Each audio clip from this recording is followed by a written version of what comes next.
I know.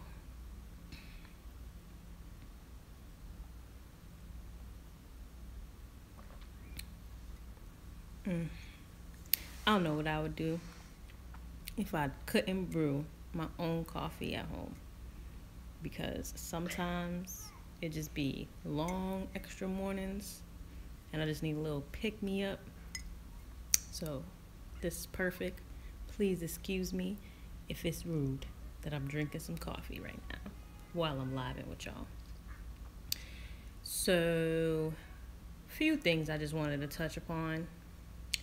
I had some questions from a previous live that I wanted to answer on here, and just wanted to start off by my last live that I was talking about the Women's March and some more direct stuff that I kind of want to connect that to.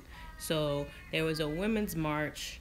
At this point in time, I don't even know what they're marching about. Like, is it just to show their force, like we out here, or I don't know. Is there like a specific cause for them?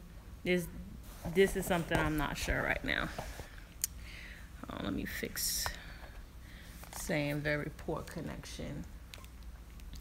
You know, smart TVs be taking up the Wi-Fi, and then my son got a tablet, so you know that be taking up Wi-Fi too, which is crazy. He's 18 months and he knows how to use tablets and play his little games on there and stuff, which is real crazy.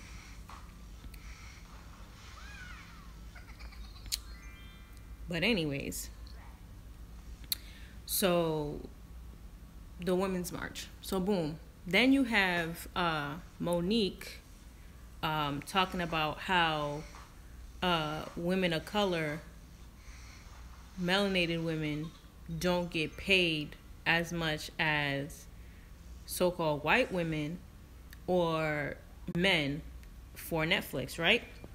So she called on people to boycott Netflix. And then I see the memes, which to me is what the response of the people is, right? And people is like, overall, the gist that I'm getting is, no, we're not going to boycott Netflix.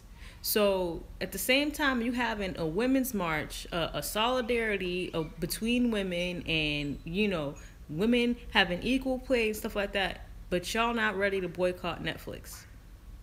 Paying Wanda Sykes, I think $250K, paying Monique $500K, and then paying that Amy Schumer girl, who I don't see what the appeal is.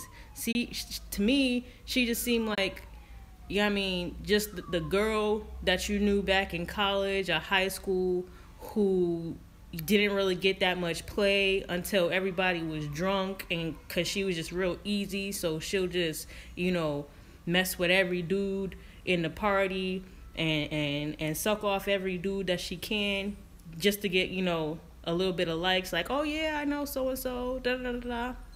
Peace of her, peace of her. So yeah, so she's getting paid like 13 mil. Dave Chappelle got paid like 25 mil.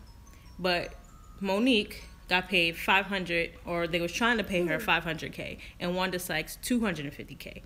But you have a women's march going on, marching for solidarity of women, but y'all not ready to boycott Netflix for your sister, for your so-called sister, right? It's not tea, it's coffee. I'm just telling y'all, just gotta sip that on that one real quick. Gotta sip on that one. Is it me? Is it me, or are people really phony like that? Like, yo, if Dave Chappelle was talking about boycotts of Netflix, would y'all even do it?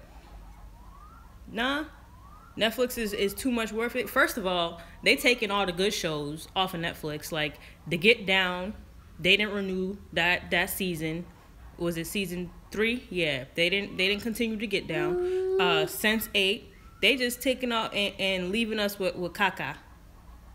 Leaving us to watch caca. So it's not like Netflix is providing anything like great for y'all.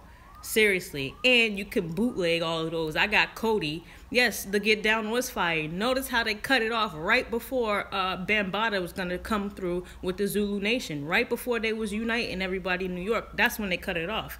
I wonder why. This is just importune. I'm not, sipping my tea, but sipping my tea. Yes, Cody. So you can get some Netflix shows on Cody. So you don't even really need to watch Netflix, but people are so connected and emotionally attached to stuff like what is it? There's so many other streaming services out here. What original content do you really watch from Netflix? What original content do you really watch from Netflix? Wanda Sykes said they lowballed her too, so she's supporting Monique. Yeah, because Monique is the one that spoke out all about it for Wanda. So they're starting something, but people are like, who cares? Right? But if Beyonce was to say, boycott Apple Music, boycott Spotify, boycott SoundCloud, how many of you, without a doubt, the Queen says so, the Queen says so. Peace, Martine. Seriously, we would boycott that in a heartbeat. But you can't support your so-called sisters, but you having a women's march to do what exactly? What are y'all fighting for? Equal rights, fair pay. This is a prime example of women, and especially melanated women, not getting fair pay, and y'all ain't supporting none of them. Nah, I'm gonna Netflix and chill instead. I'm a Netflix and chill. I can't support you, Monique. Fake, and foolery. I can't deal with it. So that was just the little rant about that. You didn't miss much. I was just talking about how this women's march is fake, and they're supporting that, but not supporting Monique and Wanda Sykes for boycotting Netflix. Matter of fact, right? We changed our credit card. So our Netflix account is like in limbo right now because you got to update your payment. I'm not updating nothing. Nope. Y'all can keep that. Y'all can keep that Netflix, and they was raising the prices anyways, and y'all taking off some of my shows that I like to watch, like The Get Down. I was so into The Get Down. I was so into that. Hip hop? Really? Like the history of hip hop?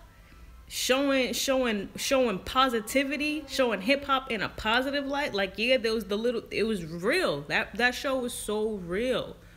Like, it showed you how they was living, how grimy it was, but still they was trying to do something positive. They was trying to get out of the drug game. They was trying to get out of the gang game.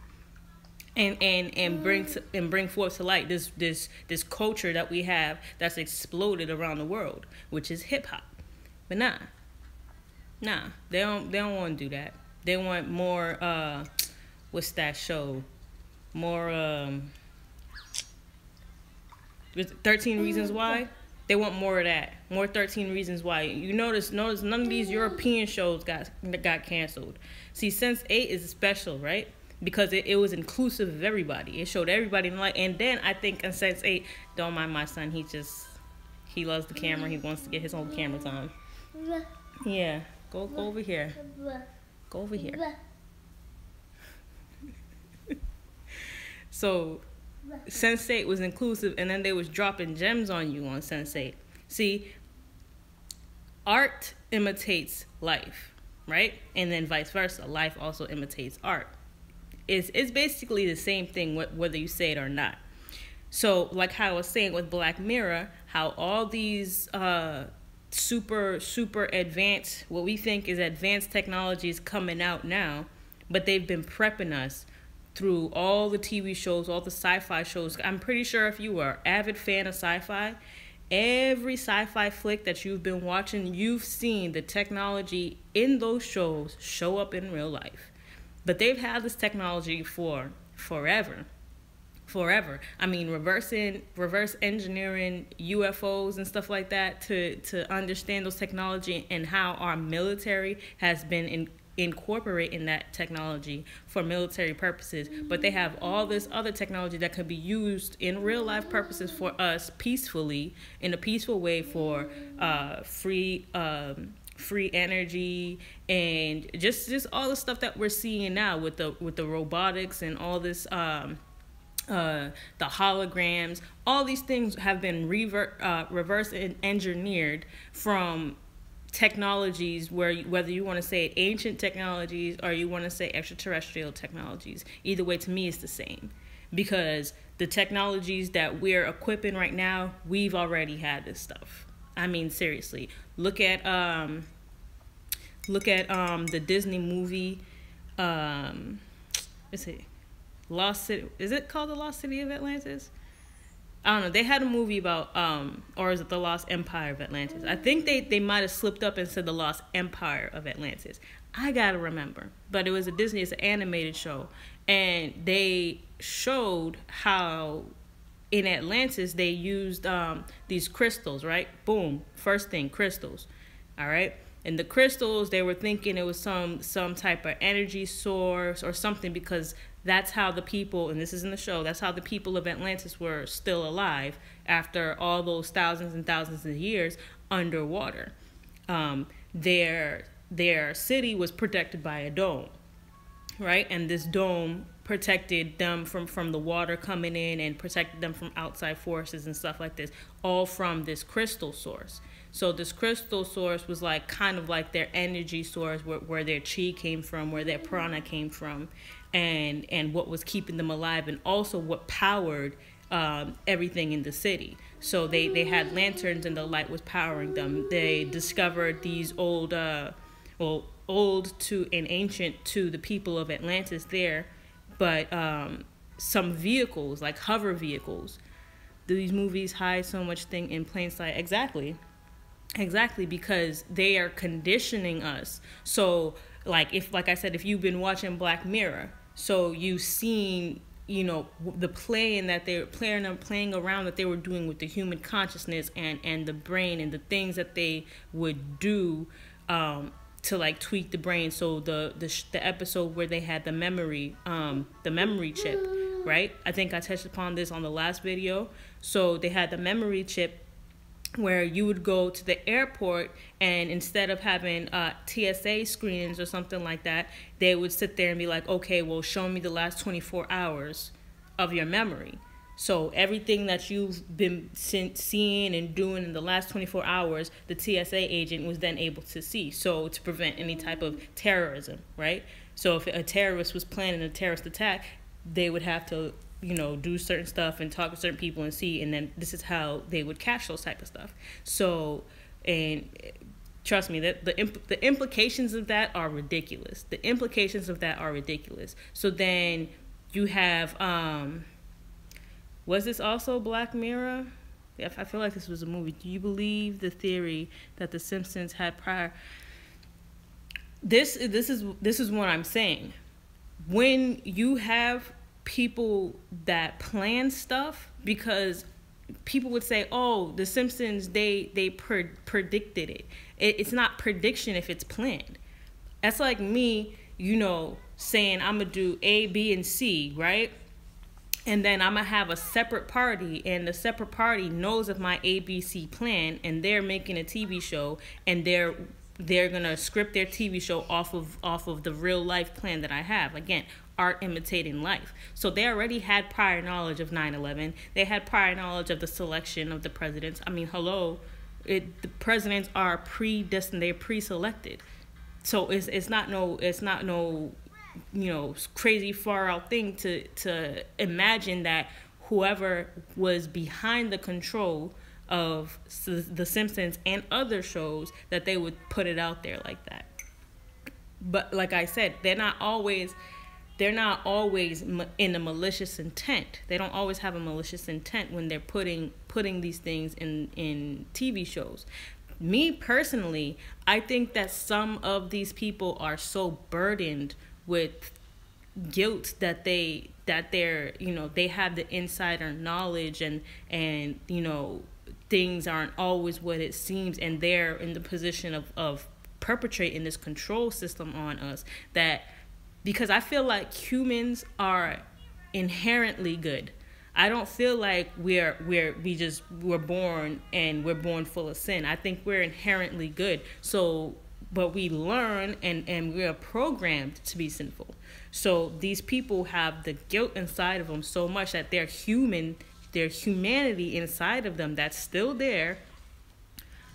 I always ask who's in the rooms with them writing these scripts. These scripts are probably handed to them. Real talk, because things have slipped out so much in the last 20 years that they've probably taken more control. All right, like, y'all need to stop with this, slipping little gems out to people like the show Avatar. I had a clip on my Instagram, and they were talking about chakras, and the stuff that they were talking about chakras was true. That's how you cleanse your chakras. The way that they were naming chakras and what it was powered by and what it was blocked by, that's all facts. Your root chakra is blocked by fear. Your heart chakra is blocked by grief. Your throat chakra is blocked by lies and it's opened by truth. Your heart chakra is opened by love. Right? So yes, so these are the things that they're slipping out. And that was a TV show, a kids TV show. And a lot of these things are on kids TV show because that's what they're targeting. They're targeting the younger generation. So then now, if you look at TV shows now, especially on those same networks, the TV shows are just full of buffoonery. Like, I grew up in the 90s era, right? So we had Ren and Stimpy, which was a little, if anybody has watched Ren and Stimpy, you would know how a little bit off that was. Same with Cow and Chicken, how a little bit off that was. Courage the Cowardly Dog, just the content, right? But we also had things like Rugrats, which was inspiring our imagination. We had things like Hey Arnold. I think Hey Arnold was such a good show. You think they're disappointed by the masses because I'm so disappointed. You hated those shows? What, Ren and Stimpy and Cow and Chicken, or all of them? Because if you hate all of them, and if you're a 90s kid, then you just got to tell yourself you're not a 90s kid. Because even I, as awake as I am now, I still appreciate Ren and Stimpy because it's nostalgia. It's back. But like I said, I can let it go.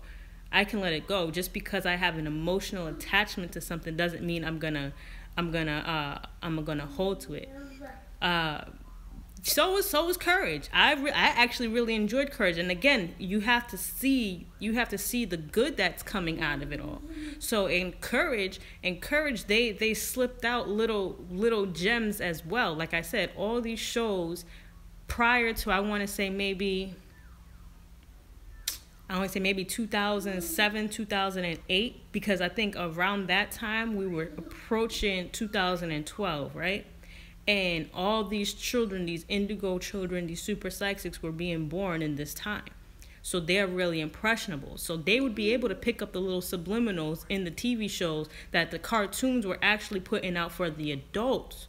Because the adults at that time were watching those cartoons. New cartoons are so dumbed down. Yes, they are. And that's what I'm talking about. So all of them have changed now to where now they're even introducing homosexuality on all the cartoons I see now. It doesn't matter if it's from Nick, it doesn't matter if it's from Cartoon Network, it doesn't matter if it's from Disney. I don't think even Disney Channel has cartoons anymore, but all of them I've seen, like clips, they're all twerking. Like, what are you teaching your children? Boom, another thing. So this is to kind of deviate from that, but I'm just saying, like, the what we're putting out as acceptable for our children. There's a new singing competition show. I don't watch none of them joints. I'm telling you, I don't watch none of them joints. They're so, like, I just want to gag, because it's like, we already know the formula. It's like reality TV. Like, we know this is scripted. We know this ain't real. And the people who are on there who would be the underground artists that we would support get booed off in the first one, and then they put out gimmicky, like, they had I feel like she's European. But she had long European ass dreads because she has straight hair. So her hair ain't locked up like that. So her dreads, because when I'm telling you, Europeans have dreads because they look dreadful. They do. There's no offense to nobody, but I'm sorry. When I see a European or European type hair and dreads, they look dreadful. Most certainly. SpongeBob is for adults. I mean, even SpongeBob now is just gone, completely gone. The pedo videos. I mean, I know there's a whole bunch of stuff, and that's why I had to cut down, because my 9-year-old stepson was allowed to watch whatever he wanted on YouTube. The YouTube that he had on his tablet, there was no parental thing. So like how it pops up, it's an inappropriate video. If you have the parental controls on, it would say that this video is inappropriate. We can't play it. He didn't have anything like that on his tablet, and I'm sitting here like, what? And one day he was sitting there watching something, and I'm listening to what he's watching, because he's like in the other room or on the other side of the room watching something, and I'm hearing Nicki Minaj versus Izzy Azalea, and I'm like, okay, I mean, mind you, he's a 9-year-old boy, and I'm already like, all right, that's already a little bit funny. Why you watching that? But then I hear, oh, she hits her with her ass or something like that, and it was like a celebrity deathmatch thing that he was watching on the YouTube between Nicki Minaj and Iggy. Yo, I flipped out. I'm like, yo, what are you watching? Who said you could watch this? Who said that this was okay? Like, you don't have no type of... We're going to remove that. We're going to cut it right there. We're going to cut it right there. So I ended up putting the parental guides on there, and then I ended up cutting off the YouTube period, because it's not like he's watching cartoons on YouTube. He's watching YouTubers, and I don't feel like, yo, you watching this stuff and it's telling you some whole silly messages like those Logan Paul types. He's watching them type of videos. Like, nah, you don't. That's not, no, nah. Throw the whole YouTube away. Throw it all away. Boy, you better watch some educational stuff. Shit, go read a book, and then that's it. That we took away the tablet, and I got a whole bunch of books for him. Yo, you read a book. But there's other video channels that use Spider-Man and Elsa. I know, yeah. I know what you're talking about. Yeah. So that's what I'm saying. You always gotta watch what your children are watching on YouTube and stuff like that. Matter of fact, limit the whole thing. Yeah, man. No. Put parental controls all through his tablet as well. So you're not going on the internet. You're not going on YouTube unless you have the password, which you don't have the password, because that's not about to happen. You better go on some educational things. You better learn some math. You better learn some science. You better play some word games, because that's not while you living with us, boy. So that's a story for a whole nother time, though, because I can tell you how they trying to attack our children, and how we as parents are letting them. I ain't got kids yet, but damn, we got a job on the hand. Oh yeah. I'm telling you, my 18-year-old son came out the womb knowing how to use a phone, knowing how to use a cell phone. I swear to you. If he knew my password, like probably at 2 years old, he'd probably pick up my password. But he can scroll through my phone, pick his games, and do all types of stuff. Oh, man. Yo, see? That's crazy. That's crazy, Barrett. That's real crazy. I could not. If I see anything like that, and at least it was Spider-Man and Elsa, and not Elsa and Rapunzel. I think that's her name. She actually using the name Rapunzel from Tangled. But yeah, like I'm saying, these shows, these movies nowadays that's geared toward children are before it used to have content for us, for older adults or for adolescents who are watching the shows. And that content, though, was just like little slick stuff to where we would, where we would chuckle, but the kids wouldn't get it. Now I'm saying the kids are born way too advanced now, so that those jokes that we think they're not getting, they're picking it up. Believe you me, they're picking it up, and that's how it's affecting them. Where you see, like, how is my 3-year-old son doing this, and how is my 3-year-old daughter doing this, is because you think they're not picking it up, but they're picking up everything, soaking it up at a fast rate, and they're processing it because they are born. They are born after 2012, so they're the ones who are prepared. If you keep your children open, sis, they're more like sponges. They are computers. They are processing these things so quickly and such at a rapid fire. Like I said, my son can manage the tablet himself. He'll sit there. He knows how to pull up, because it's an Android tablet, so he can pull up all the recent screens, close all of them out, pick the one that he wants to play, and play the app there. So on that tablet, I just have all children's apps that he goes and he plays, learns his ABCs and does these songs, and it's like, but he's well-rounded. Like, we have a whole bunch of books over here. Let me see if I, my bad, y'all. That was my fault. But yeah, so that's him. I don't pull the books out. He pulls out the books by himself and starts flipping through the pages, and all that bottom shelf right there. Those are books for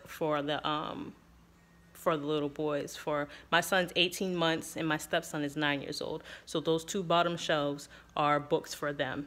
The two on the top are mine. But that's not even a fifth of my collection, my book collection. I couldn't bring that much out here. Kids these days don't even play with toys now. Listen here. My house is a disaster area. Barrett would tell you, my house is a disaster area. I got all those toys. I didn't pull the blocks out for him because I know them things would be flying everywhere. He might throw it at me. Nah, he don't be throwing stuff like that, but he does, throw them all around. So yeah, you gotta make sure that your children are well-rounded, that they're not just solely in front of screens. Because they soak it up, I tell you. My husband plays his Xbox, and my son be in there because he loves watching. Thankfully, they're not wooden blocks. They're plastic blocks.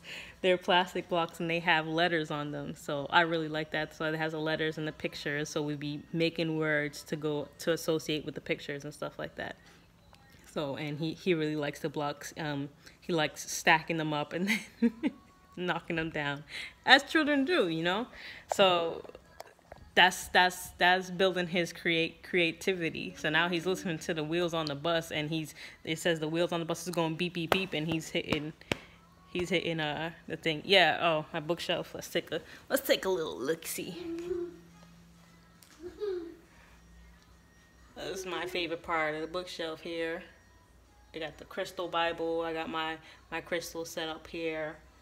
The stuff I got from Mexico when we went to the Mayan temples and stuff like that. Some books here. Yeah. Oh, absolutely. He actually loves reading. His favorite book is Brown Bear. If I start saying it, he'll come over here. I'm not gonna do it because I want him to stay over here. But if I start reciting Brown Bear, he'll come over here and he'll know what I'm singing. And when we looking at the books, he'll differentiate. So I'll be like, "What's the blue horse?" He'll point to the blue horse, and I'm like, "Where's the green frog?" He'll point to the green frog. If you're familiar with the children's book, you know what I'm talking about. But yeah, so my coffee's almost done, which means I'm really waking up. We had a rough morning this morning. Anybody who has children, especially young ones, they know what I'm talking about. Yeah, he's something else. He is something else. Definitely got my hands full. With this one. Because I'm telling you, these kids these kids are, or these children, these babies are born so bright. It's crazy. It's crazy, but you got to make sure that you nurture it. You know, when I was younger, I was sitting there hugging trees. I was sitting there hugging trees and thinking, excuse me, that I can gather spirits or energy from spirits and stuff like that. Bless you, Nugget. And you know, a whole bunch of stuff that just wasn't nurtured at the time. And me doing that, I am just a little bit psychic. So with people that I'm connected with, you know, I can, you know, it's based on the because I'm an empath, so it's based off of their emotions that I can feel it, and then I can make a little connection, a mental connection with them. And so I'm working with a teacher, and he's gonna help me open that up. But once you have a child, you got to keep it open because they're born with it open. They're born with it open, so you got to keep it open. So I'm doing, you know, little exercises with him to keep his third eye open. I'm going to keep reading to him. I'm going to keep talking like this in front of him because, like I said, they pick it up. So he's going to be born knowing. How did you get into all that stuff? When I was little, listen, I'm telling you, I was born with it. I was born. There was no one that told me. A little background about my family. My mom's side, yeah. Oh, yeah. I'm sure. Because the closer they were born to this point in time. Now, 2012 is not the end of the world like everybody thought it was. It was just the end of the cycle and the beginning of a new cycle. So there are things that are called yugas around the precession of the equinox. The further that we get away from the center of the universe, the more asleep we get. The closer that we get to the center of the universe, the more we begin to wake up. So we already passed the waking up point. So that's why in recent years, I'd say between the 70s, 80s, especially 90s, now in the 2000s, we've been progressively getting more spiritual and more aware of the spiritual side of things, using crystals, doing yoga, practicing meditation, all these things. So, and they've always been around, but we as a species have been sleep to it. So 2012 for the Mayans signified the beginning of the waking up time. The beginning of the waking up time, the last yuga, the Kali Yuga. So we are now heading towards the center of the universe. So any children that are being born during this time are going to be born wide awake, and it's our job as parents to keep them awake.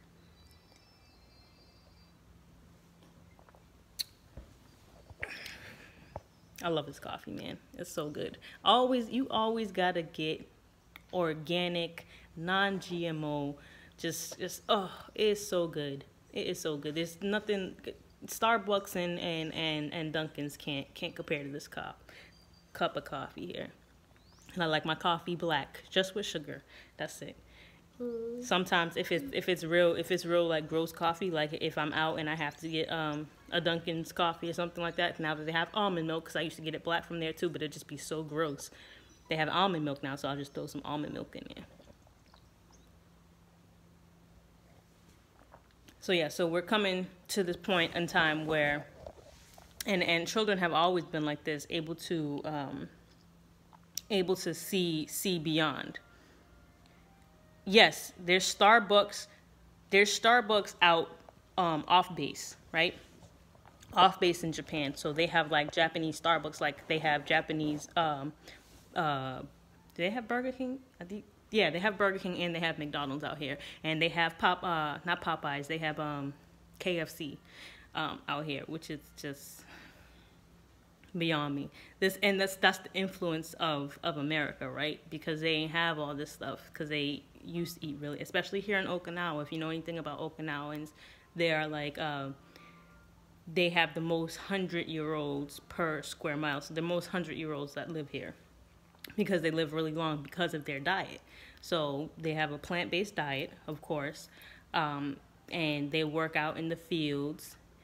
Does their media mess with us culture? Like, oh, listen, hip hop is so. is so big. It is so big. It literally and I'm trying to think right now of a country or a region that it does not touch.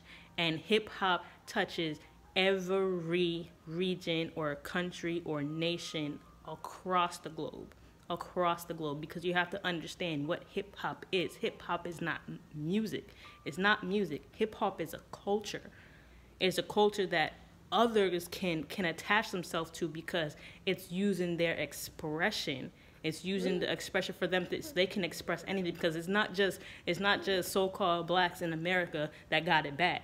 Matter of fact, we got it real good compared to a lot of other countries where you can be a person of color, a melanated person, and live in one of the poorest countries in the world. So you got it 10 times as bad. You know what I'm saying? They don't got food stamps over there. They sending out kids or babies that's like my son's age to go forage in garbage piles looking for food. Like, come on. It's crazy. But that's a topic for a whole other thing. But yes, hip hop is huge out here.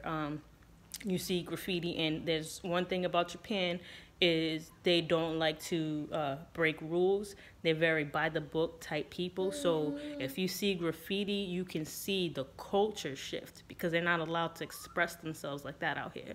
Like, real talk. Like, even to something so basic where you have a mother and a child, they don't really say, or not a mother and a child, a husband and a wife, or a boyfriend and a girlfriend, they don't really say I love you like that. It's not that type of culture. They're very private, they're very protective, and that's why this whole Logan Paul thing, I don't know if y'all know about that, but the only reason why I know about it is because it happened in Japan. I didn't even know who he was or anything like that, but the videos that I saw were just completely disgusting. And I'm like, this is why America is looked at the way it is. But then on a whole nother level, because, like, I don't know if some of y'all have ever heard me talk about the Japanese and how they perceive so-called blacks. Not only do they love our culture and stuff like that, but a lot of them see us as having victim mentalities, because all they ever talk about is slavery. And this is people that they're seeing. It's not people that they're seeing in person, but it's people that they're seeing on social media. It's people that they're seeing, via all types of websites. So a lot of them teach Japanese and stuff like that. So the black people, the Negroes that they come in contact with, sit there and talk about slavery and the white man this and the white man that, and they're not for it. You know what I'm saying? They're the type of people you pull yourself up by your bootstraps and you continue on. So they don't have contact with like, I'm just come out like Moors. They don't got contact with Moors who know more about their history, know more, because they know about us, but they don't know about us, if that makes sense. If that makes sense to you. So you always got to be careful of how you portray yourself, especially on social media when there's tons of other people. It's not just you think so-called Black Twitter only attracts black people, but that's so false. Black Twitter is watched. They are watching us, and it's not just the FBI and the CIA. Is Chinese culture and Japanese culture similar? I know they have some similarities, and this is just based off of the cultural things that I see, like movies and TV shows and stuff like that. But I don't know. I've never lived in Japan. I've never lived in China. I never really studied, Chinese culture like that. Beyond, martial arts and the connections that they do have with us Aboriginal people. But I was always more into Japanese culture, so I could tell you all about Japanese culture. As far as the similarities, it would be the same as any other Asian nation. They're very in tune with their spirituality and stuff. I bet, do they still talk? See? And yep, that's what I'm talking about. No, they don't. No, they don't. As a matter of fact, when is it?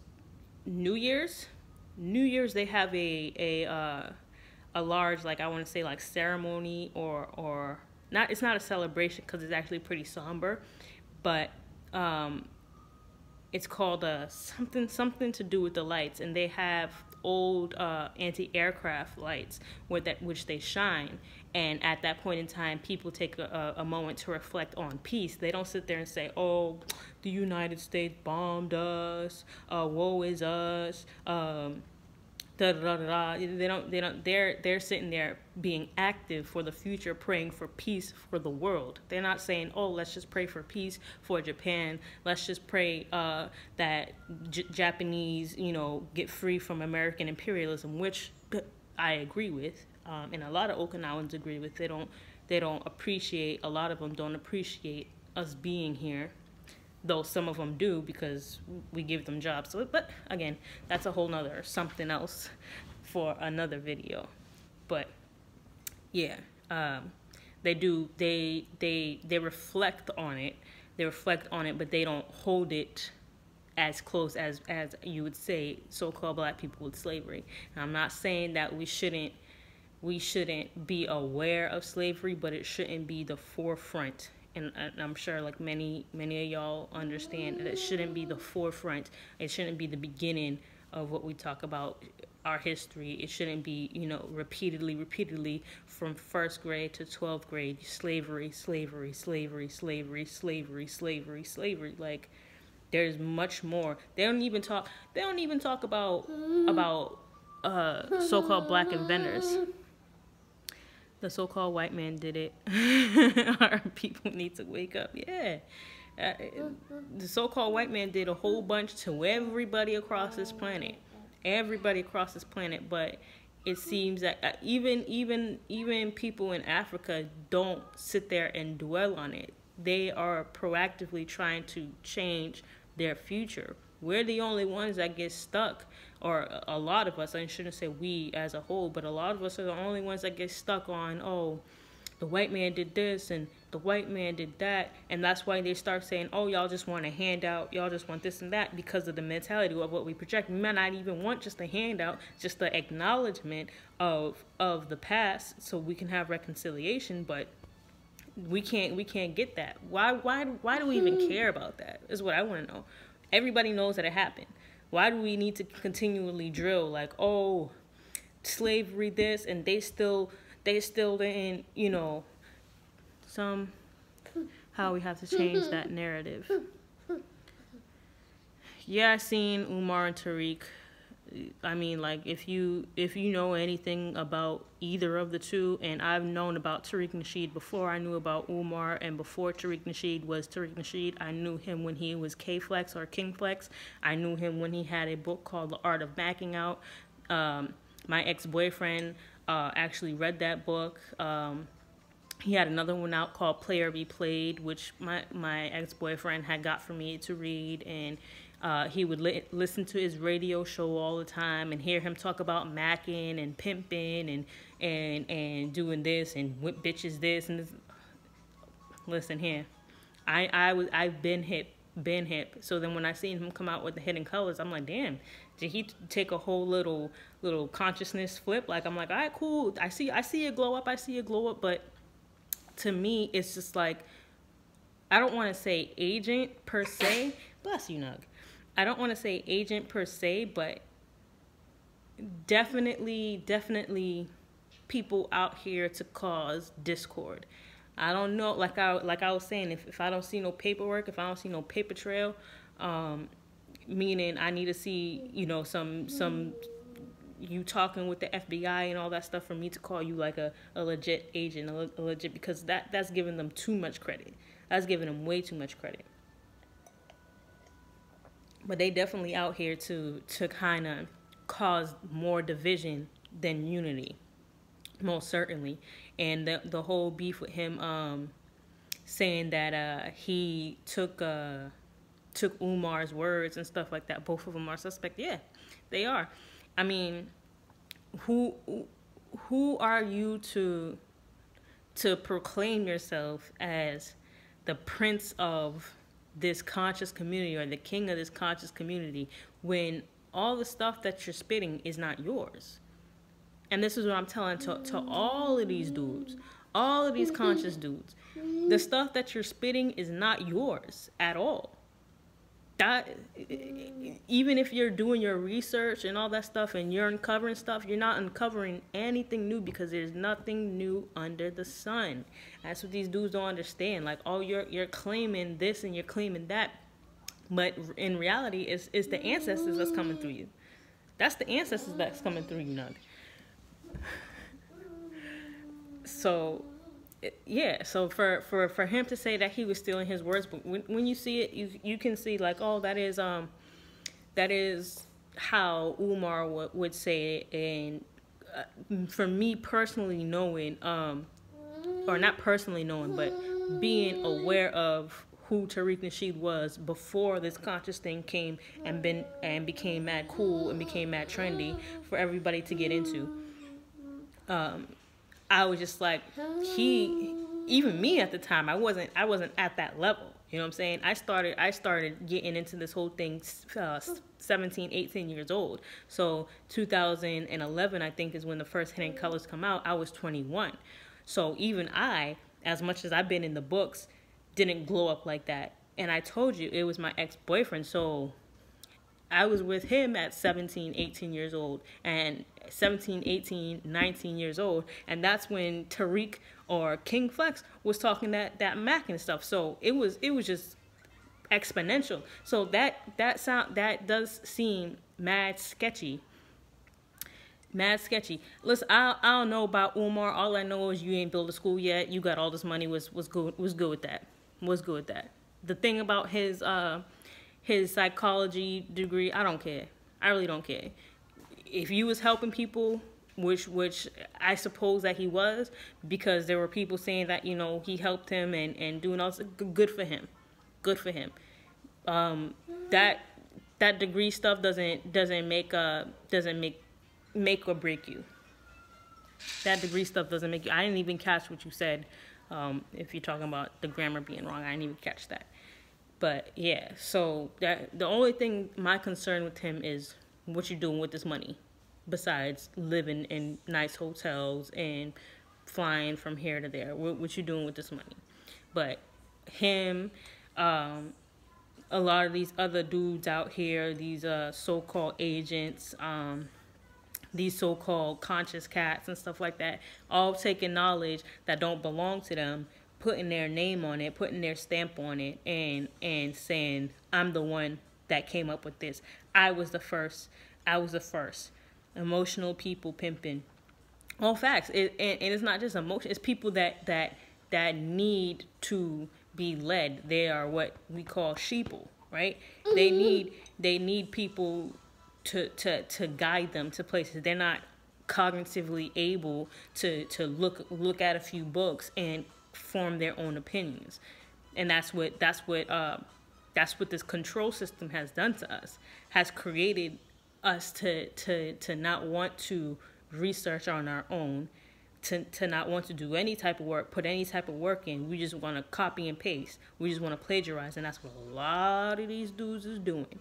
All they doing is plagiarizing. So, Micah, get out my shot. Coming back. So yeah, it's really shameful to me. And then to see don't repeat you. What you mean? What you mean don't repeat you? Yeah, and not to mention just these, but these conscious cats out here, these famous conscious cats are now spawning the social media conscious dudes who are gaining followers off of Boo Boo, off of Dookie, right? A lot of them block me because I sit there and I ask them a question and they get intimidated by me asking a question, like, oh shoot, she does her research, she reads books, she might expose me, block.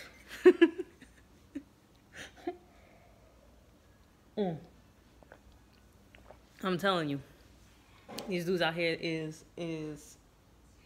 sick. It really is. It's sick because they're more worried about becoming famous on social media. They're more worried about having K's behind their followers. So All of these dudes, I don't care. They're all suspect to me. They all suspect to me.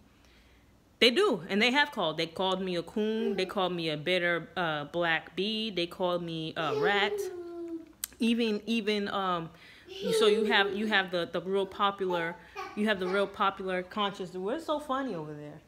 You have the real popular conscious dudes, right? And then you have people that are coming at them so they can get some type of clout, right? So I sit there and, like, some of you may know, like, I don't know who this person is and who that person is. And when somebody brings me to their attention, that's when I'll start to go through it. But with Instagram, you get the feed, the explore page, and the explore page used to, put things out that's similar to what you like. So then I would see some of these dudes and the stuff that they would say, and I'd be like, I don't particularly vibe with that. And, I could keep scrolling. That's what I could keep doing. But then I'd just be seeing how many people be falling for it, and I'd be like, yo, I gotta say something, and hopefully it'll touch somebody. But people don't like their social media gods to be attacked because they feel like, oh, I gotta protect my social media god. I wish they could. I demolished them with facts. I gotta protect my social media god. You're not gonna attack my social media god, and hopefully if he sees me riding this hard for him, he'll give me a follow, he'll give me a shout out, I can get my followers up. Like that's all this game is.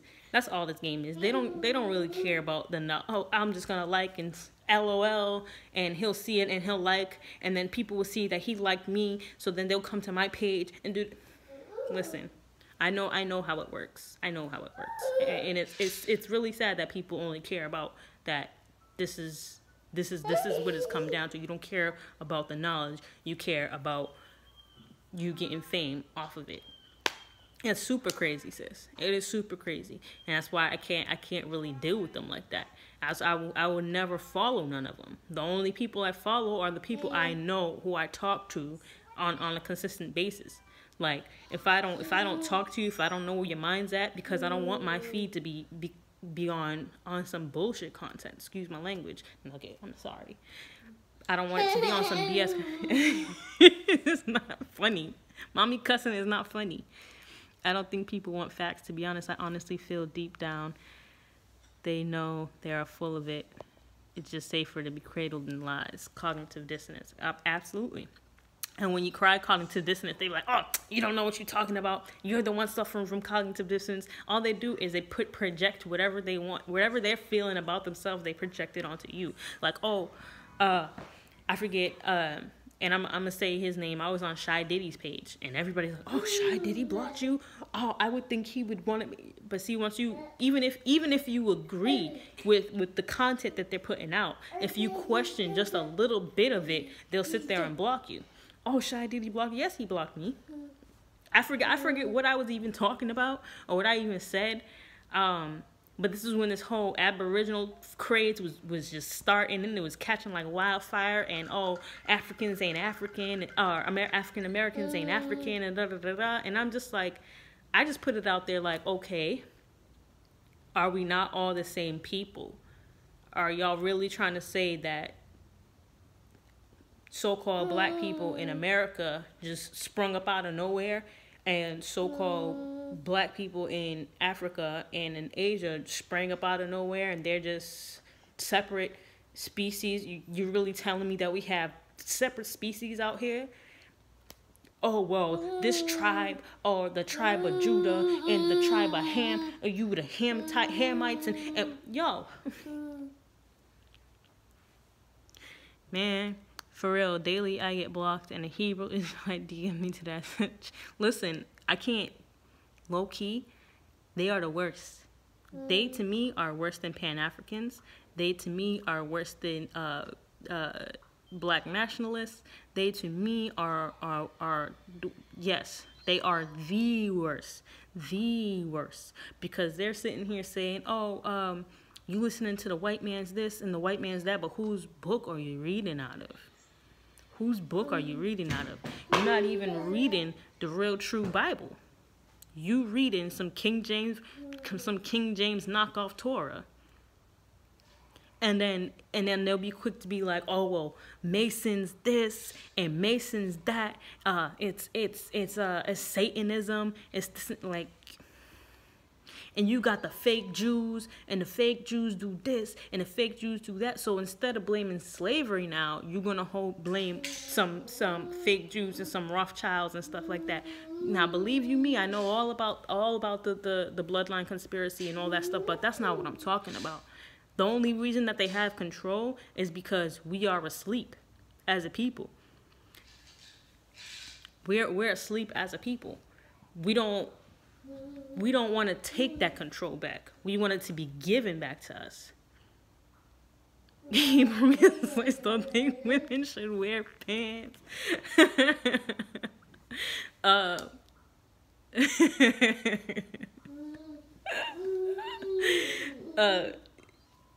I know they be on some real crazy stuff, especially when it comes to women. But the one Hebrew Israelite, and I'm gonna call him an Hebrew Israelite because he's looking into other stuff, but like I say, we hold fast to things that we are emotionally connected to. So they get emotionally connected to one thing, and nothing else matters outside of that. See, me, before I became hip to me being a Moor, I say more and he just goes nuts. Before me being hip to a Moor, I seen the division. I seen Hebrew Israelites over here. I seen Moors over here. I seen Pan-Africans over here. I seen Black nationalists over here. And I'm just sitting here like, yo, what is something that can unite us all? Because me at that time, I associated more with an ideology. I associated more with a dogma and with a religion, right? Not necessarily Islam, but I associated them as a separate sect. I didn't understand that what I was looking for to be uniting us all was being a Moor. I didn't see that because I wasn't fully into it like that. I was doing a little bit of research at the time, but I still, and that's the difference between me. Once I start researching something, I'm not going to be like, oh, this is it, until I fully understand it, until I fully comprehend it, right? So I've been researching the Moor since about end of 2016. And it was just recently, I would say about maybe September of 2017, that it actually clicked. I was listening to Taj speak, and I'm just like, damn. He finally, because I went and seen Taj and Sabir when they came to Boston, and when Taj was speaking, I was just sitting there like, yo, I need to have like a video recorder or something so I can go watch this over again, because stuff that he was saying was just over my head. Because again, I'm a right-brained child, and things that are super logical, like a lot of the stuff law is super logical, super linear, and I can't learn like that. So he was just spitting out definitions and knowledge and facts, and I'm just like, yo, I don't get this. I'm gonna have to keep doing some more research. So I was kept listening to him, and he finally made it click. You was? Get out of it. See, we was already there. That's crazy. We was already there. Aw, I wish I knew you who you was. I would have gave you a hug, sis. But yeah, so it was in September that it finally made me click, and I was just like, yo, all right, I can now say that fully, unequivocally, without any contradiction to myself, that I am a Moor. So, and that's how I am. I have to be able to fully research it. I have to be able to speak it to somebody else. Now, I'm saying, like, I still say I'm wet behind the ears when it comes to this Moor stuff. But the more science and spirituality, I have it down packed because I was already learning that before becoming a Moor. And I didn't know that what I was learning was actually more science. But it turns out that it's funny the way the universe works. So we're the ones that originally started, talking about the flower of life and spirituality and the consciousness and the astral projection, all stuff that we've been programmed or bred to believe that is the European that's bringing it to us. because that's what we see now. If you Google anything about consciousness, anything about astral projection, anything about meditation and crystal work and all that stuff, majority you will see is Europeans putting out this information. So the Europeans are taking this information, rewriting it, putting themselves as the superheroes, as the main characters, and putting us as the supporting actors and actresses. So when they say us, even when they're talking about Kemet, when they say us, they be like, is them. In Trinidad, Indians could be there, could be here. Krishna, Muslim, Hindu, whatever, they still stick together. I don't understand why we take shit so deep.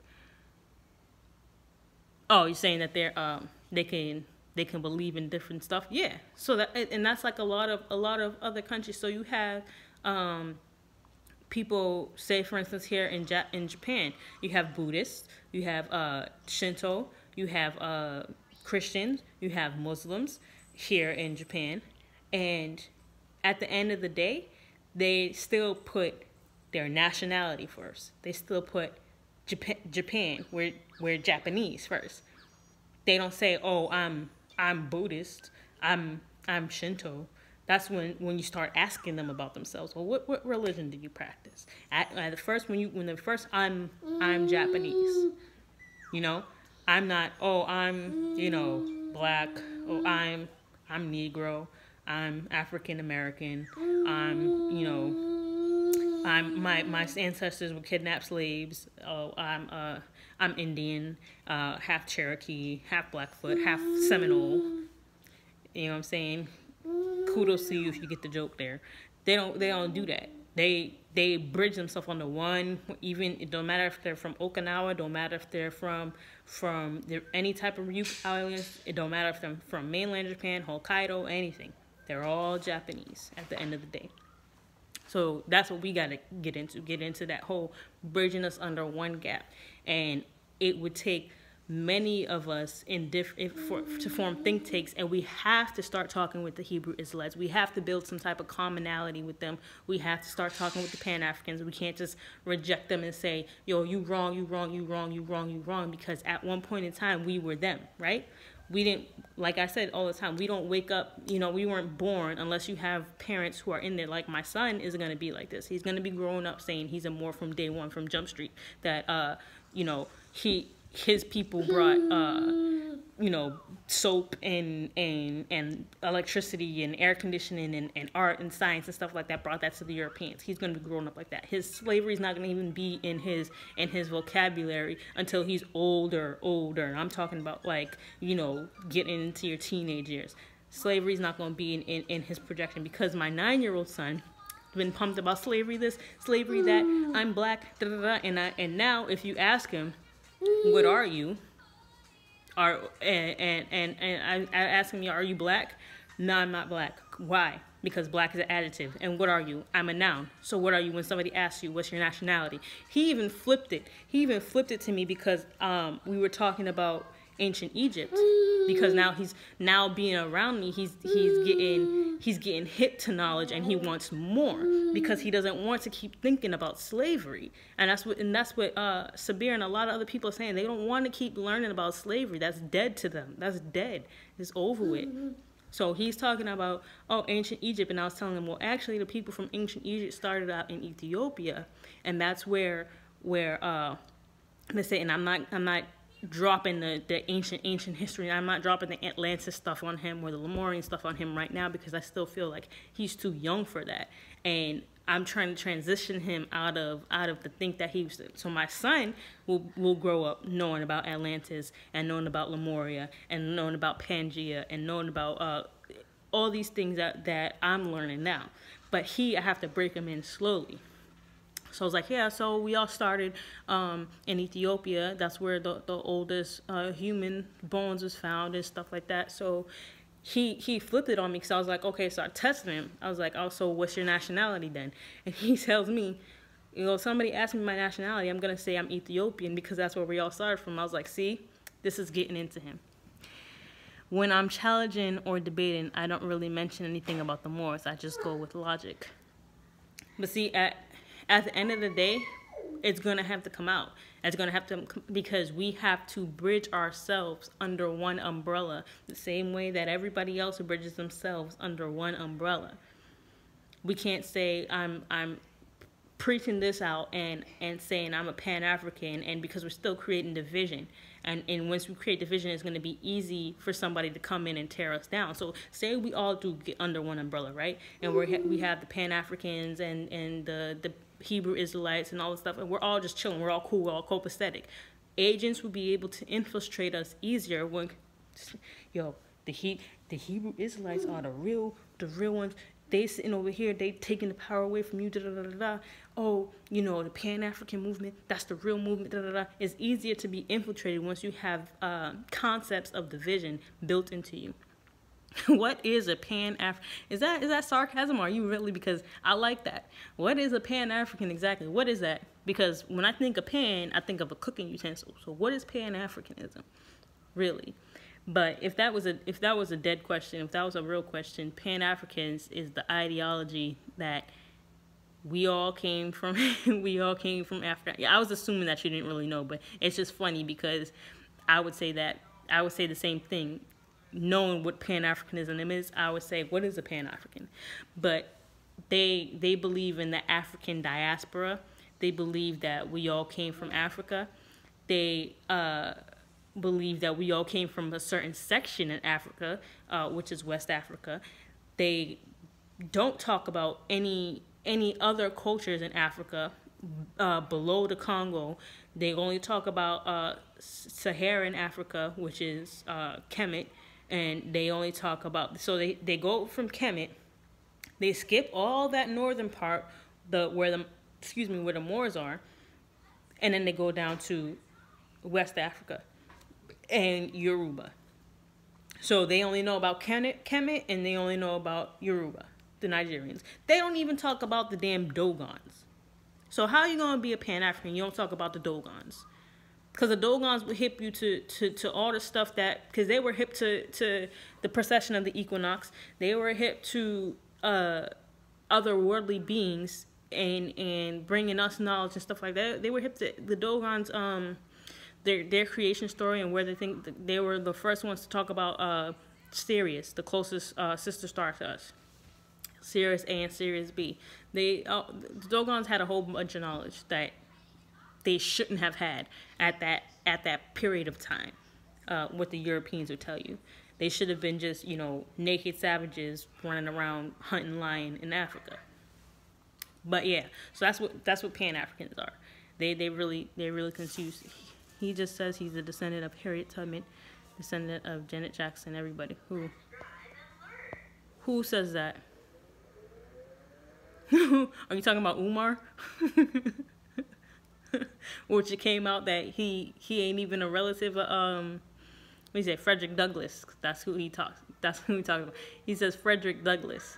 I don't think he talked about Harriet Tubman. He says he's a descendant of Frederick Douglass, and he bigs up himself because he was born on the same day as Nat Turner, or born on the same day as Nat Turner, or Nat Turner's rebellion, something like that. So-called king of consciousness or whatever. But he's not a Moor. I don't deal with that stuff. I don't deal with that Moorish stuff. That's not my stuff. Like, boy, if you don't get out of here, you don't know no better. All right, so boom. That was kind of got off a little topic over there, but it's good. Some stuff that needs to be said, because like I say on many things, I don't take down any type of videos I've ever made because I want people to see my progression. Okay? I'm not a teacher. I share. So I want people to see that you don't have to be ashamed of, bless you, Nugget. You don't have to be, because you got your socks off. He doesn't like wearing socks. He likes taking his socks off. I want people to see my progression. I don't want people to think that I woke up and I was, I was woke. One day I just, turned over, got out of bed, and I all of a sudden became woke. No, I had to go through a whole bunch of reconstruction, and thankfully cognitive dissonance to me wasn't because I've always been open-minded. I didn't even get to go into the history of myself, but my mom's side, religious side, not my mom per se, but my grandmother on that side, she's Jehovah's Witness, and all of her sisters, which my mom comes from a family of 8, so all of her sisters and brothers except one is a Jehovah's Witness. The other one's a Seventh-day Adventist, which is not any better. On my dad's side, they're all Roman Catholics because they're Cuban. So they're all Catholic. So I grew up around religion, like strict religion. Thankfully, that was never pushed on me because my mom wasn't like that. My mom was more open to spirituality. She was more into Hinduism. She was more into Buddhism. She was exploring all these things, which allowed me to be able to explore these things as well. My dad, on the other hand, is strict Catholic, believes in Jesus and all these things. But he, on the other hand, was more open to conspiracies. What are we laughing at? I'm missing all the... Oh, we're talking about whom I feel like I'd be missing all the comments, but I feel like the comment just be going mad slow, and I can't like keep up. But yeah, so my dad, though, on the other hand, was more open to like conspiracies. I remember he used to be listening to Coast to Coast before Coast to Coast even came on podcast. He was listening to it when it was on radio, like AM radio.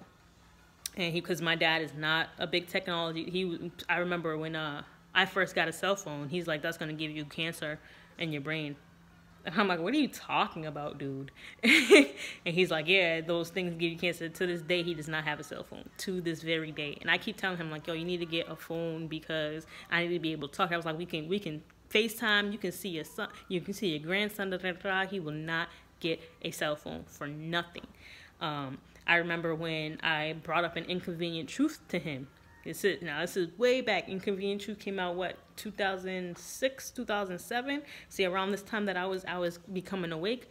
And I showed it to him. I'm like, see, we're destroying the planet. Da-da-da-da-da. My hair's because if you look at your, not the manual, but the little pamphlets become, and you see all the little terms of use and stuff like that, it tells you specifically that you're not supposed to directly put your phone to your ear. That's why all phones come with headphones. Did you notice that? All cell phones come with an earpiece, an earplug, because you're not supposed to, and they know that you're not supposed to put the actual phone to your ear. So, and thankfully, most of the time when I'm using my phone, I'm using FaceTime. But if I'm not using FaceTime, I put the phone on speakerphone and I speak on speakerphone. This one over here, just wanting to get into the camera. You want to get on the camera, not get. So yeah, all phones come with earplugs for a reason. So yeah, so my dad was all on that. So I showed him an inconvenient truth, and he's like, "Oh, that's bullshit, Brittany." And I'm like, "What are you talking about?" I was like, "You ain't even finished watching the documentary with me." And he's like, "Well, that's just a way for them to try and get more money out of you." And this is my dad, and my dad, this is the first time he's seen it. He's just the type of person that doesn't get boxed in by what society is trying to propose on us. So he's like, yeah, they're just trying to get money out of us. We've been doing these type of things. We've been putting carbon into the air for all this time, and da da da da. So a couple of years later, as I'm getting deeper into conspiracy theories and stuff like that, learning that it is truly just for carbon tax. Most of the carbon dioxide and air pollution comes from actually cows, and not only them being slaughtered and stuff like that, but just them farting is putting more methane into the atmosphere than anything. So it was just crazy, and I just sat there and I'm like, damn, my dad told me this when he first seen Inconvenient Truth, and I couldn't see it. So I was like, yo, this means that I need to really get on my game. So I just started going real hard, and learning about everything. So yeah, So that's just a little background on me and how I kind of got woke up, how I kind of woke up.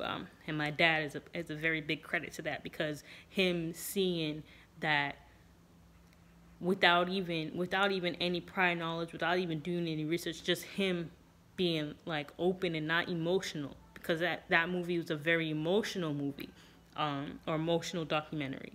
You know, they had the polar bears, you know, swimming for miles trying to find some ice, and all the little ducklings in oil and stuff like that, and you seeing them, you see the animals looking, but they won't say nothing about, you know, slaughterhouses. They won't say nothing about them killing and maiming, you know, cows and pigs and chickens and all the other meat that we eat. They didn't say nothing about that in Inconvenient Truth. Not one thing. And how that contributes to global warming.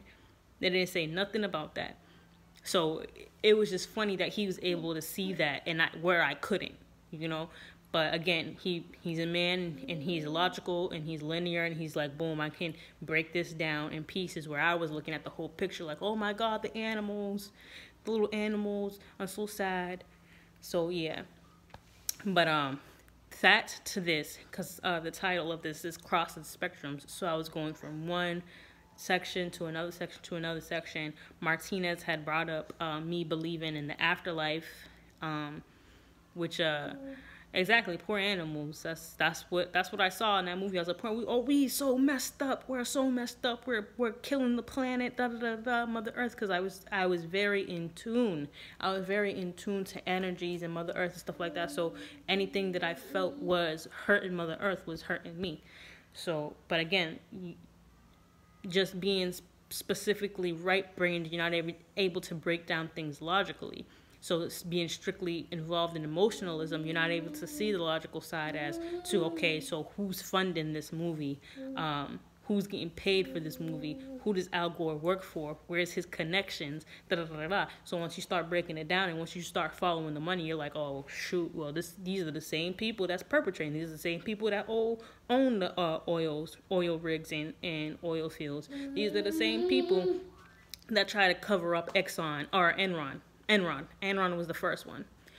Way back when. See, this is revealing how old I am. Enron was the first one, and then Exxon came later, the oil spills. So, yeah, that was crazy. No, see, I remember though, because I was like, I need to get into this part, and this is probably where I'm gonna close out for this video. So, afterlife, you asked if I believed in the afterlife, and short answer is yes, long answer is why.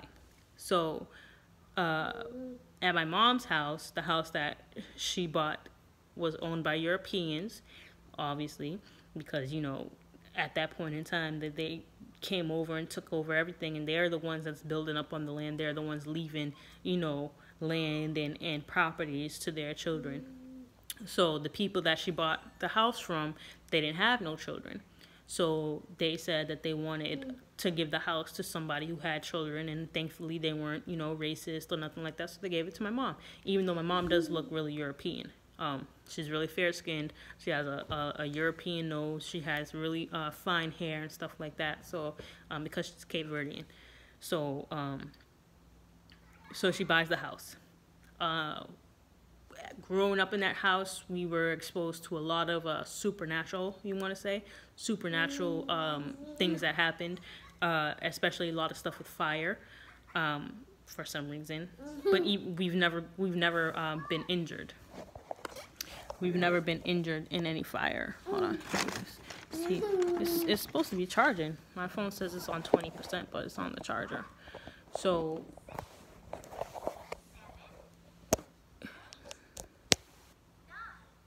I don't know what's going on. It's not charging. So if my phone dies, please forgive me. So I'm gonna go real quick. So fire has been like a big thing in that house. I remember. Why don't you care that I'm trying to talk right now? I remember one time we were playing in the basement, and my mom came home and she got really upset. She was like, "Oh, who lit a candle in the bathroom? You lit the candle in the bathroom.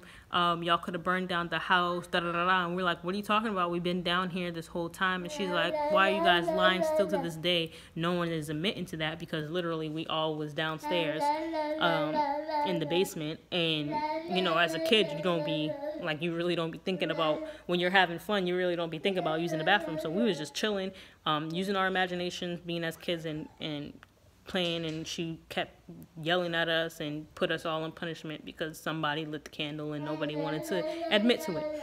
So boom, that happens. Then around the same time, she goes upstairs. She's big into incense. She lights the incense upstairs in the attic. She goes back upstairs to the attic, and there's a fire in the attic where the incense was, where she thinks the incense was, and it was like a circle of fire, like a ring of fire, I want to say. And when she seen the fire, she got scared and was about to run down to go get us, but then the fire went out. The fire goes out, and it's just like a ring of like a burnt carpet. There was nothing inside that was burnt. There was nothing outside that was burnt. The fire just went out. So she got a little spooked, but she's also very left-brained. So she tried to make a like logical explanation for it, why that happened. Me though, I was like, oh, this ghost. We all chill slid down my back. I'm sorry. But the thing is, the spirits that live in my mom's house are not malicious spirits at all.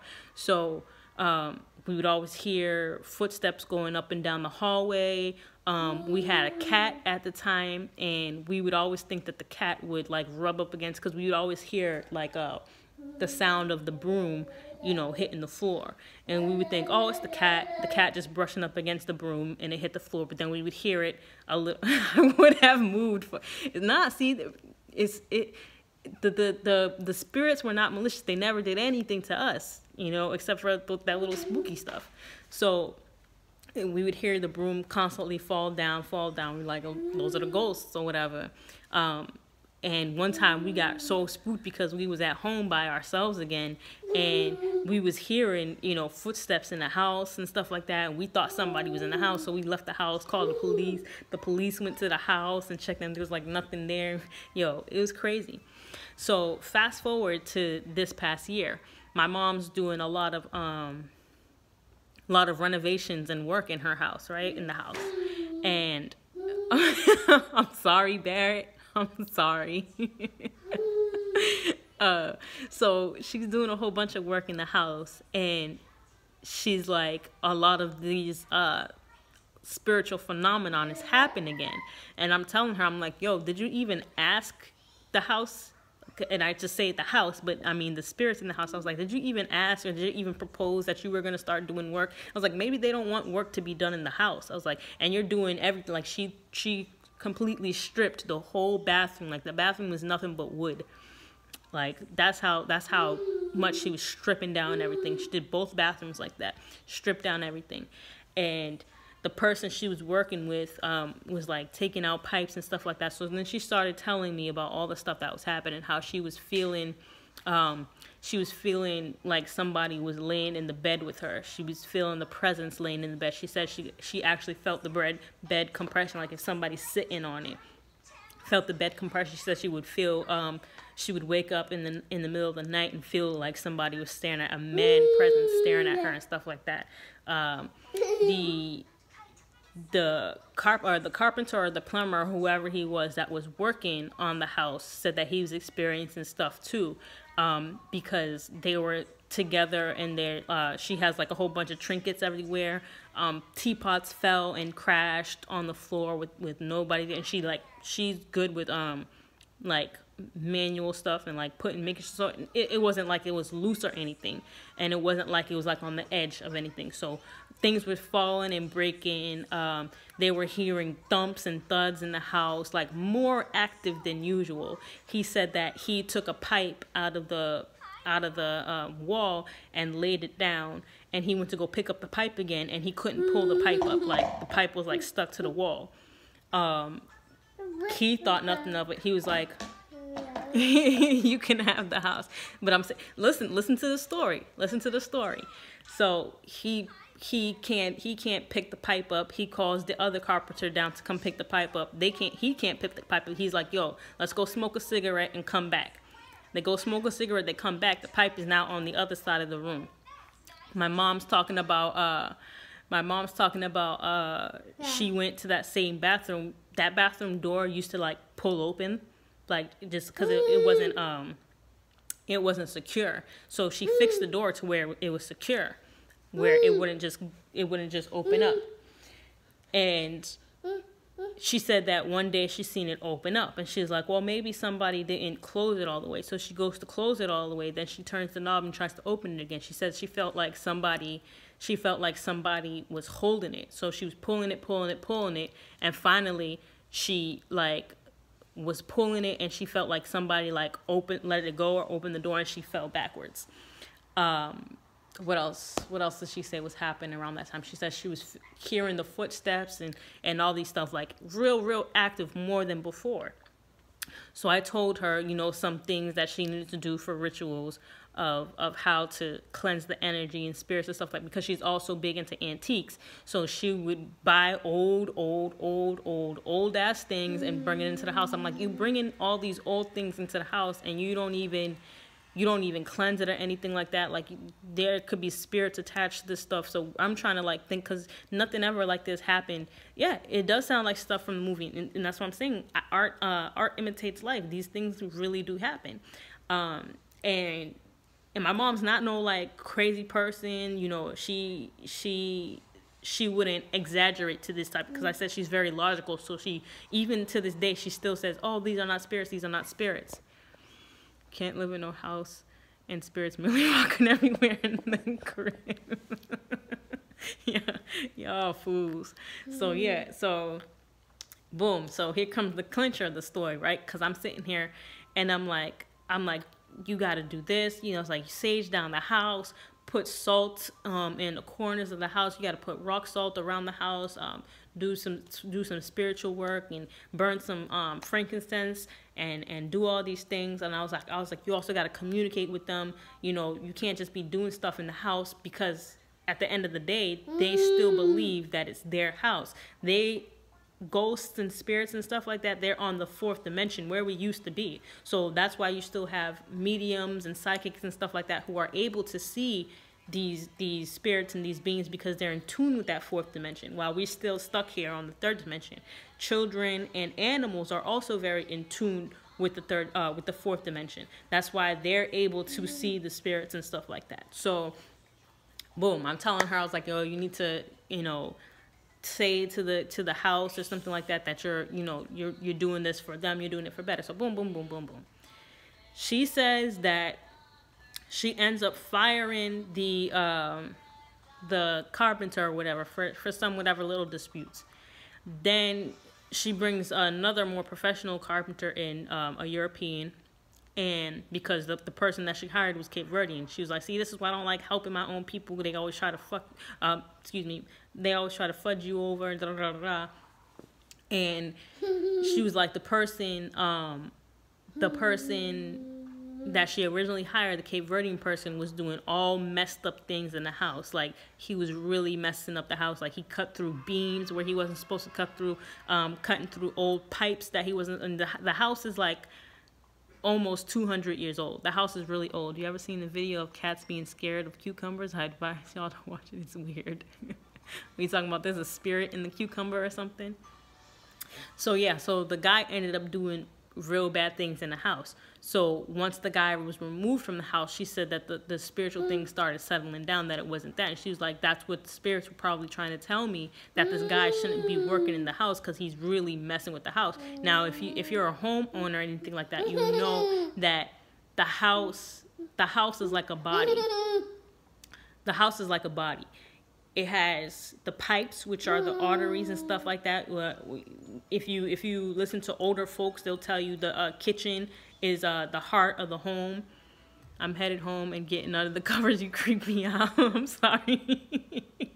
But see, the spirits were good. The spirits was trying to get the dude out of the house because he wasn't supposed to be working. He wasn't qualified to be working in the house. He ended up stealing from my mom, like charging on her credit card for a whole bunch of tools and stuff like that he didn't even use for her house.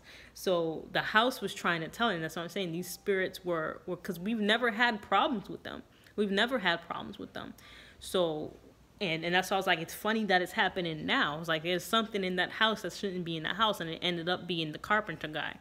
So I'm glad spirits don't contact me. Well, see, spirits though, it's not always just dead people.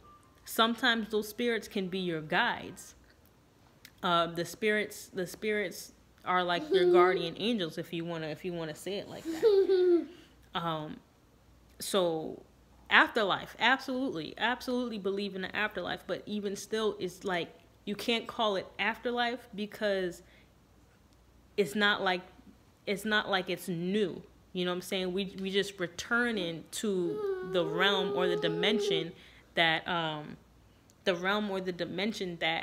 we are meant to be in. Like, we are supposed to be higher vibrational beings than we are now. We're not supposed to be in this dense third dimension. We're supposed to be actually in the fifth dimension right now. But originally we were in the fourth dimension when all these ancient structures and all the Atlanteans and stuff. When we were fourth dimensional beings. That's where we were able to create. That's why we were able to create. That's where we were able to make the pyramids and stuff the way that we did.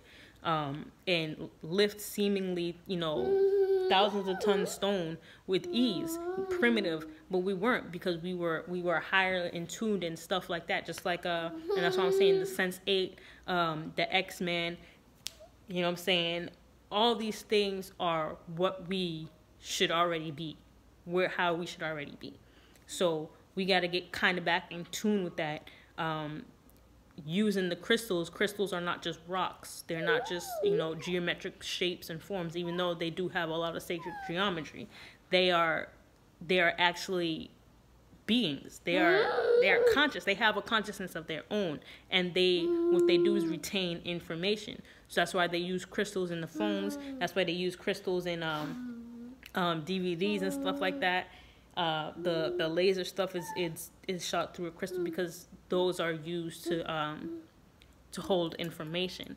As a matter of fact, not getting into the crystal skulls, but even they did some type of experiments where they were able to put like pictures and stuff like that inside crystals, and the crystals would retain it as information. So once we start learning about this and stuff again, it's amazing. It would be amazing to see how much information we can gain from crystals, from trees, from old species or not old species, but more ancient species like whales. The type of information that we'd be able to get from them, because they're holding information that we're supposed to be able to retrieve and be able to contact with them, but we lost that, and we lost how to do that. Crystal skulls were Mayan. So when the Maya left Atlantis, they had crystal skulls with them. So in the crystal skull, they would put information. They would take somebody who knew all the information, put their essence or their spirit into the crystal skull, their consciousness into the crystal skull. And every 1,000 years or so, they would do that with another person. So they were basically building up a library onto these crystal skulls. So there's 13 crystal skulls. There's actually really interesting conspiracy or whatever you want to call it, if you want to look up into that, is the mystery of the ancient crystal skulls from Maya. There's 13, and they were supposedly gathered in 2012, but I don't know how much of that is true, because I wasn't there, so this is all speculation. But yeah, so again, with consciousness and how it's damn, you know a lot. You would see, I'm glad, because it would seem like it's just all useless information and stuff like that, but I can't remember, PEMDAS or something, like how to change improper fractions into mixed numbers. I have to look that type of stuff up. What does PEMDAS stand for? Please excuse my dear Aunt Sally, but what does it really stand for and how you're supposed to do it and stuff like that. So all that stuff I can't retain as well, like logical, super logical facts and, sciences and, pi. I actually used to know pi, I think up into like, I want to say the 56th place. I read a lot, but I have a totally different base of knowledge than you. What are you reading though? See, because what I read interests me, so it sticks, and I read it over and over again. I don't just read a book once. I read it, 4 or 5 times, so the knowledge actually sticks. And this is before I started highlighting. So me highlighting stuff is just like, all right, now I can flip back through the book and read the key points that I want to remember. So yeah, really. Just basic across, we just kind of covered a lot of stuff right now, from nationality into consciousness, into spiritual realms, silly fake people in the conscious community, was a whole bunch of things. So if you have any questions, shoot it at me now. I've been on here for about 95 minutes, and I'm about to kind of wrap this up for tonight, or this afternoon for me, tonight for y'all. I read about science, psychology, religion, and spirituality, but the topics about your religion into is different. See, I went to a Catholic school, and I took theology in Catholic school. So, but the theology is supposed to be the study of God, right? The study of religion. But they only taught us about, Catholic religion. They only taught us about Christianity. They only taught us about Jesus and stuff like that. So, I took that upon myself to kind of, thankfully, because like I said, my mom was into different religious practices. So I took that upon myself to start reading the books that she was reading. And this was me at 13, 14, 15 years old, reading, college level materials and higher level materials. So I started learning about Hinduism and Buddhism and stuff like that, different cultures of the world, Shintoism, animalism, and all these things, where I kind of just, like I said, take the good from all of it, because a lot of it resonated with me, and then a lot of it I could see was just a control system. So you got to take the good from Islam, you got to take the good from Christianity, the good from Judaism, and I would say pretty much those 3 Abrahamic faiths are the ones that are the most corrupted, because they are the ones that are most practiced throughout the world. So, of course, they're going to be the most corrupted. I feel like other branches of religion, like Shintoism and Buddhism, can't be corrupted as such, because the basis of their practice and the basis of their religion is completely different than the basis of Abrahamic faiths. The Abrahamic faiths, that documentary I sent you, mine sometimes creeped me out too with the spiritual stuff, but it was dope. Yeah, I seen it's funny that you brought this up, because I was watching. I was like, oh, maybe I didn't watch this.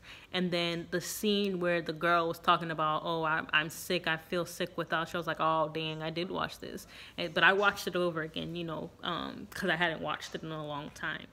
And I was like, oh, this could refresh my memory.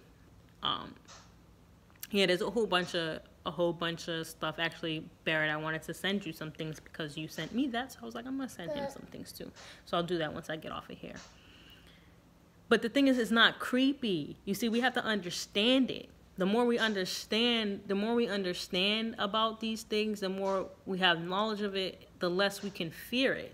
Because that's all it is. The reason why it sounds creepy and the reason why we fear it is because we don't know about it. The same thing about Satan and Lucifer, right?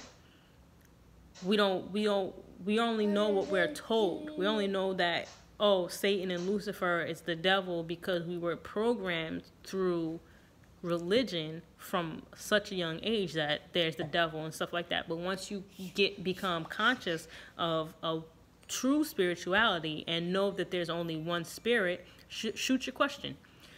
Once you only know that there's one spirit and that there's one divine being, then you kind of realize that Satan and Lucifer is just a perception of the reality.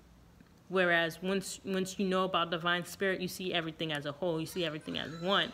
But when you see things like God and the devil, that's a duality perception. You have to, and things, and that's one way that we have to start like that, right? We have to see things in black and white. We have to see things in good and evil. Everything has different polarities. You spoke about astral projection. What do you see when you travel? You can see what you want. You can see what you want. Astral projection is just taking your consciousness out of your body, because our bodies don't make us conscious. Our consciousness makes our bodies. Our consciousness makes our mind. Our mind doesn't make the consciousness. So just like I was saying in the videos before, when they're taking consciousness out of our bodies and putting it into other bodies, that's exactly what you're doing. Instead of holding it in your shell, your consciousness becomes uninhibited. So you project yourself outside of your physical body. So say I was to astral project right now, I would leave my physical body and I would rise up. So what people experience as out of body experiences or near death experiences, it's being forcefully projected astrally, right? Force astral projection, where they leave their body, they see their physical body, they see the physical surroundings, and then they can move, throughout the world, even throughout the universe. You can go, over to Egypt and see the pyramids. You can go outer space and see if the Earth is really flat or not, right? So only those people who've astral projected can tell us if the Earth is flat or not. Not these people that's still stuck here on the Earth and even have a rocket ship. They don't even have a rocket ship to go see if the Earth is flat or not. So, yeah, that's astral projection. And that's when you become really in tune with your consciousness and your spirit and understand the way that the world works, how you can manifest reality and manifest what you perceive in reality, right? You can move between the dimensions, and that's all it is, because all those things, all the fourth dimension exists here with us in the same space. You ever traveled into the universe or on Earth? I cannot astral project. I lucid dream. The difference between lucid dreaming and astral projection is, in astral projection, it's during awakened state. So you'll be sitting there in meditation, or you'll be lying down or something like that, and you can project yourself consciously. When you lucid dream, it's more, you obviously have to go to sleep. You go to sleep, and in your sleep state, you're conscious of being asleep. You're conscious of dreaming. So you create in your dream world. And in the dream world is basically the buffer, I would say, between these different realities and between these different dimensions. And I would suggest practicing lucid dreaming before you step out into astral projection, because once you astral project, then you, like I said, you're in that same frequency. You're in that same frequency of these other beings, of these fourth dimensional beings, right? And during that time, you are vulnerable, because it would, like say, it would be your first time astral projecting, and you can't differentiate between good beings, benevolent beings, and malicious beings. Just because the devil does not exist or Lucifer does not exist doesn't mean that there isn't actually polarity between good and bad energy. Because we have people, these so-called bloodlines, the so-called Illuminati, who practice rituals, creating and sustaining these malevolent beings, these malevolent fourth dimensional beings or fifth dimensional beings, wherever dimension they're coming from.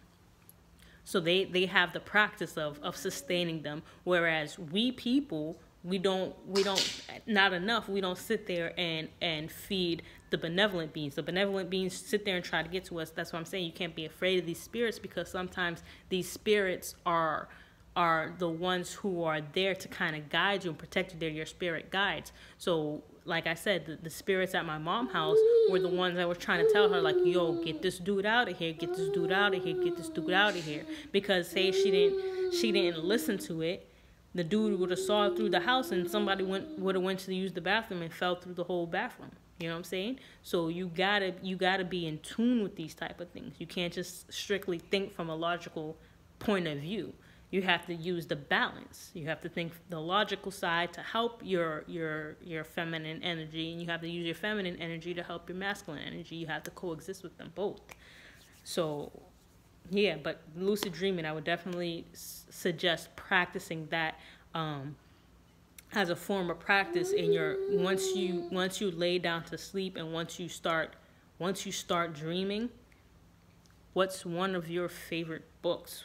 Ooh, that's a good question. Favorite books. And we're speaking strictly of like informational books, right? We're not talking about fiction. One of my favorite books, I would say,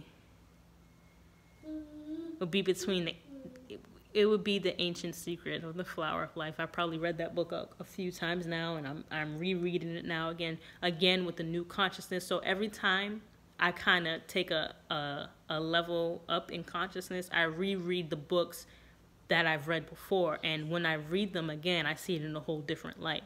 Because once you have different level of consciousness, you interpret things differently. You can have the same book, and somebody at a lower level of consciousness can interpret the book a completely different way than the way you interpret it. Fictional books. Do I have it up here? Nah. I'm a big Dr. Seuss fan.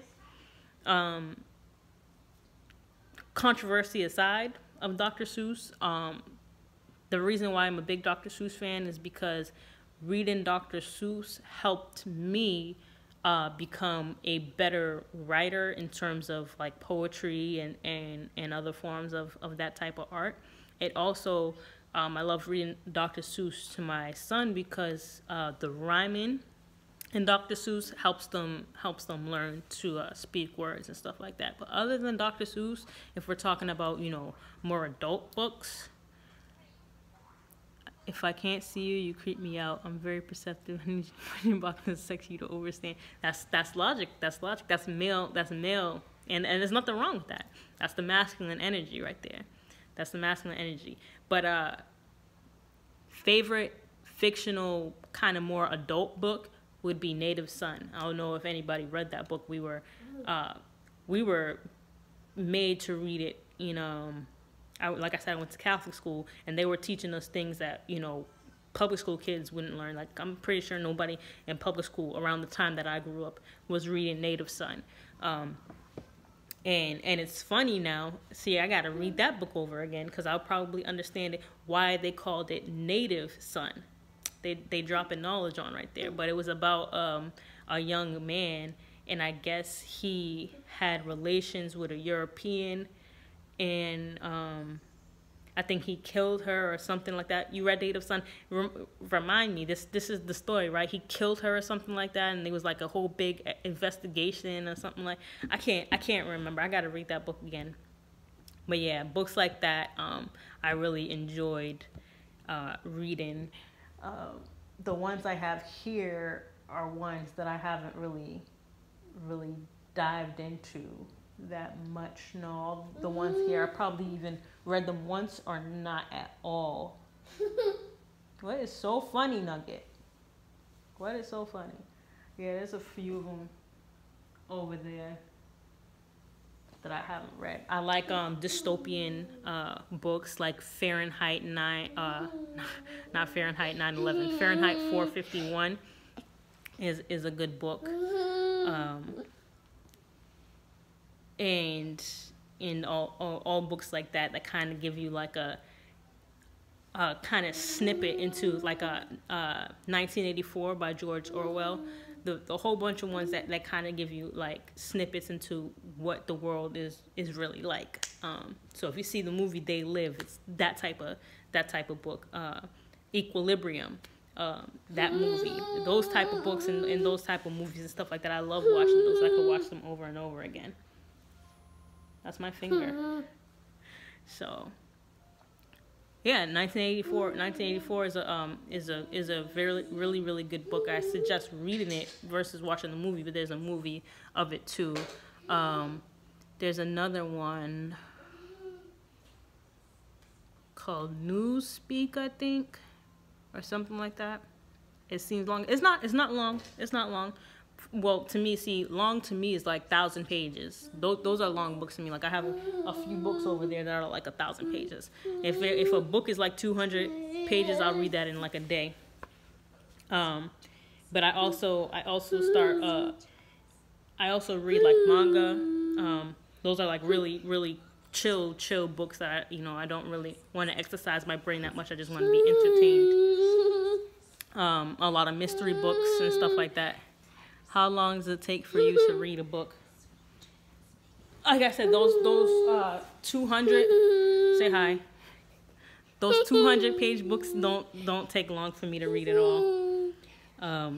But the longer books, the more information in it'll take me a little bit longer to read, depending on how much I'm trying to learn from it, or if I'm really like super studying it. It'll be about like a week or two, a week and a half, maybe 2 weeks. So yeah, that's that. Any more questions before I go? Somebody's getting a little cranky right now. It's about 1:10, so it's almost nap time for him. It's almost nap time for him. Nah, get out of here. Trying to reach into my bra. I can't stand him. He was doing this all morning. It was really annoying. When you coming back? So, not tonight. Not my tonight, but again, around this same time tomorrow for y'all. So it's Tuesday. It's Tuesday morning for me. So I'll be back on y'all Tuesday night, which would be Wednesday morning for me. Yeah. I'm gonna get off right now. I've been on here for a couple of hours. It's 12 a.m. 12 a.m. It's 12 a.m. where you at? It's 1300. Now that's 1 o'clock for me. Where are you? Where it's 12 a.m. Or is I appreciate it. I appreciate it, Sahar. Thank you for tuning in. Yeah, it 11:11. That's what I'm saying on the East Coast. Oh yeah, you're in Trinidad. Okay, so it might be yeah, it would be 11. It would be 12 a.m. for you. I forgot you're in Trinidad. So yeah. But yeah, thanks for tuning in. I will see y'all. I'll try to have some good content for y'all tomorrow around the same time. It would be like 10 p.m., 8 p.m. for y'all. Hopefully somebody lets me sleep in the morning so I get to wake up early. I appreciate y'all, okay? Y'all have a good night. Peace and love.